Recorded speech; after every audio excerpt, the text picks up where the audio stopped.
Aydayın men. Söyleyeyim sana. Edidim. Sözü veriyem sana.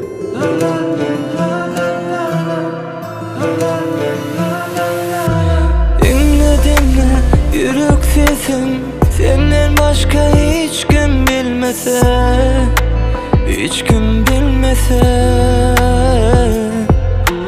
Günle günle yine geliyor yine seni göresem, seni göresem.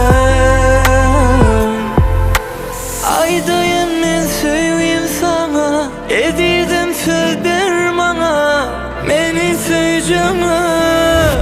Sen barında yaşayan men değilim, men Mecnun'un bolayım, sen Leyli.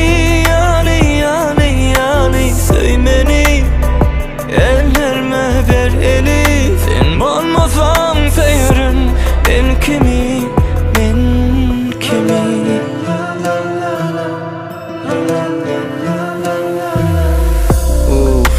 Yadadım o vallava, korkup yaşayan yüreğime birin salmağı. Gelin mırsan hoş gelin, onu almana al yöne, son koyma çok olsan armanı. İçime gir gel, damarda kanım ol. Seçini seçecek sen sevgili hanım ol. İstesen koca ol, istesen zalim ol. Esası ve pahalı ol, namusu marım ol. Koçulu dali dizem, gece dizili bile.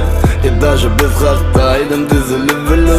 Sevgimi sol olsun gülüm yüzülü bile. Aydayızın eline nikah yüzüğü bile. Aydayın ben söyleyeyim sana, edidim söz ver bana, beni söyleyeceğim.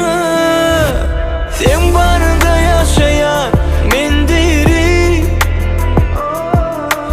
men Mecnun'un bolayım, sen Leyli.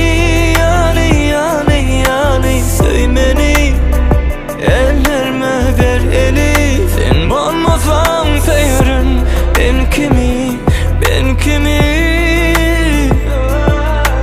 Sen barında yaşayan men değilim,